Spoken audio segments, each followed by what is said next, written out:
it's still the Black Friday special, and you're in your office, you're at home, and you're going, gosh, I really want some cookies. Well, if you had them already prepared, I have the little secret here, and it is this cute little Wonder Oven. I cannot even believe it.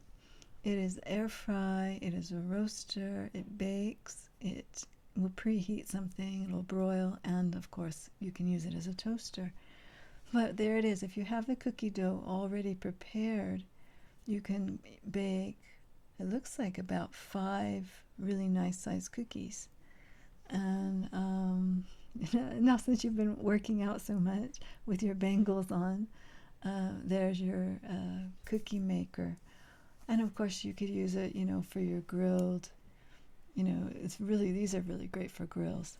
So now, how big is it? It's very small. It is only 11.5 inches by 10.6. And if you bring out I have a measure stick here, and it is small. So it can fit on pretty much any counter, just like a regular old Sunbeam toaster. I mean, it's really a good size. So if you like to heat up things all of a sudden in a hurry that are kind of sandwichy size, this is ideal. This is really sweet. All right. Thank you for listening. And it's on 16% off. It's not a huge deal off, but it's definitely something to consider